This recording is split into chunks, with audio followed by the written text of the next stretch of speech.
तरफ आता हूँ। एक नेकी जो हम उम्मीद रखते हैं अपनी हुकूमत से कि सारी नेकियां, सारे अच्छे काम सब हमारी हुकूमत करे, क्या हमारे फ़राइज़ में शामिल नहीं है कि हम सब मिल के अच्छा काम कर सकें, किसी के काम आ सकें, खुद मिलजुल के लोगों की फलाह का काम करें? देखें, पाकिस्तान में फलाही सरगर्मियाँ जिस अरूज पर कॉरपोरेट सेक्टर, इनफरादी तौर पर लोग या कम्युनिटीज़ करती हैं, उसकी मेरे ख्याल में मिसाल नहीं मिलती। और हुकूमत तो अपने किसी एक नट शेल के अंदर काम करती है।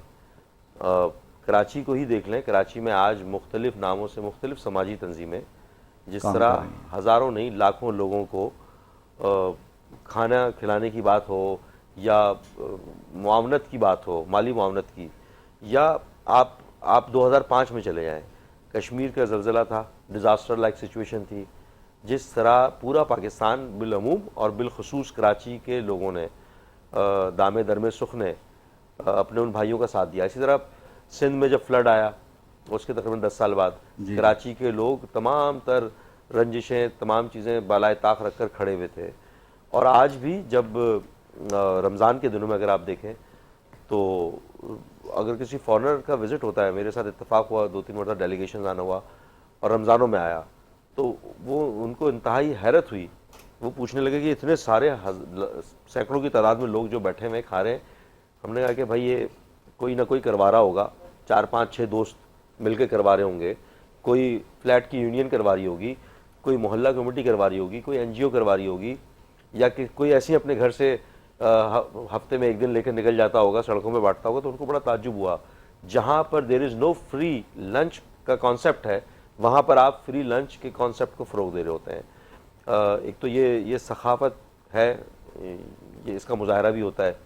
कॉर्पोरेट सोशल रिस्पॉन्सिबिलिटी एक अहम कंपोनेंट है, और दुनिया भर में सीएसआर की मद में बहुत सारे काम हो रहे होते हैं, और ये उनके ऊपर ऑब्लिगेशन है किसी भी ऑर्गेनाइजेशन के लिए कि वो अपने कॉर्पोरेट प्रॉफिट में से एक सर्टन लेवल जो है वो सीएसआर के लिए रखे। पाकिस्तान में भी हो रहा है ये काम, और बैनुल अक़वामी तौर पर मल्टीनेशनल ऑर्गेनाइजेशंस हैं, उनका एक कंपोनेंट है लाजमी तौर पर, उनका एक डिपार्टमेंट भी होता है अमूमी तौर पर। तो पाकिस्तान में भी हो रहा है, ऐसा नहीं है कि नहीं हो रहा। बहुत सारे, तकरीबन सारे इदारे कर रहे हैं पाकिस्तान में अपने अपनी सतह पर और अपने अपने लेवल पर, लेकिन उन्होंने एरिया आइडेंटिफाई किया हुआ है। कुछ मदारिस के लिए कर रहे होते हैं, कुछ लोगों को खाना खिलाने के लिए कर रहे हैं, कुछ लो कॉस्ट हाउसिंग के ऊपर लोन दे रहे होते हैं, कुछ बिला सूद कर्जे फराहम कर रहे होते हैं, एंटरप्रेन्योर डेवलपमेंट के ऊपर काम कर रहे हैं। और मैं जो बता रहा हूँ इनमें मैं लोगों को जानता हूँ ऐसे जो कि कर रहे हैं, मौजूद हैं। माशाल्लाह माशाल्लाह। अच्छा, ये बताइए, सिंध सरकार हमारे पास मौजूद है यहाँ, अनिला अंसारी साहिबा, गदागर आप देख रही हैं हर जगह मौजूद हैं, और गदागरों ने हमें इस हद तक बदनाम कर दिया है कि अदर कंट्रीज़ ने भी हम पे अब पाबंदियाँ लगाना शुरू कर दी हैं। जैसे सऊदी अरब है, उसने भी हम पे पाबंदी लगाना दुबई शुरू ने भी कर, लगाई है। दुबई ने भी लगा दी है। तो ये गदागर क्या माफिया, इस पे सिंध गवर्नमेंट काम क्यों नहीं कर रही इतना? देखिए, ये जितने भी बैगर्स गए हैं स्पेसिफिकली वो थे पंजाब के, और तकरीबन वो हज़ारों में उनकी तादाद थी। सऊदी गवर्नमेंट ने एक ये चीज़ गलत की, वैसे तो वो और ममालिक के लिए बहुत अच्छी है कि उन्होंने 3 मंथ्स का उम्रा वीज़ा कर दिया है, जो पहले 30 डेज़ का होता था। अब हमारे यहाँ जो एजेंट हजरात थे उन्होंने वो बैगर्स को जो है उनके ग्रुप्स बना के 100 के, 150 के, 50 के, उनको बहुत कम पैसों के ऊपर पैकेजेस दे के वहाँ भेज दिया। अब उन्होंने वहाँ पे ये भीख मांगना शुरू कर दी। इसी तरह दुबई में भी हुआ। तो देखिए, पंजाब में मैं अभी कल ही देख रही थी कि उन्होंने अब अपना एक लॉ पास किया है कि इसको जुर्म करार दे दिया है कि जो बैगिंग करेगा या भीख मांगेगा।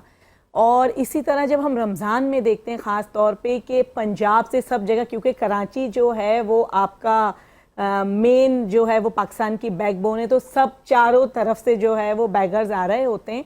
तो इनके ख़िलाफ़ जो है वो ज़रूर जो है ऐसी लेजिस्लेशन हो कि जिसमें इनको बिल्कुल बैन किया जाए। अभी कुछ वक्तों में हम देखते हैं कि सिंध गवर्नमेंट ने काफ़ी बैगर्स को जो है वो कंटेनर्स में भी डाला और उनको जो है वो एक जगह पे छोड़ा और बैन भी किया गया। पर ये कंटिन्यूस प्रोसेस होना चाहिए कि हम लोगों का कहीं पे सिग्नल्स पे खड़ा होना मुश्किल है। अच्छा, इसके अंदर अब क्रिमिनल एलिमेंट भी आ गया है, जो बैगर्स हैं वो अब स्नैचिंग में, स्ट्रीट क्राइम्स में भी शामिल हैं। उनका अपना एक नेटवर्क होता है जिसके ज़रिए जो है वो अपनी खबरें दे रहे होते हैं, और पूरी पूरी फैमिलीज़ इन्वॉल्व होती हैं।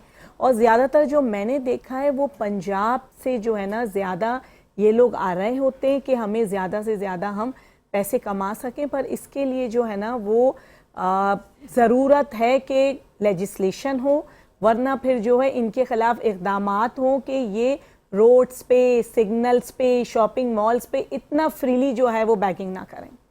मजबूरी है, कान में आवाज़ आई है, हमें जाना है। मिलते हैं नाज़रीन एक छोटे से ब्रेक के बाद।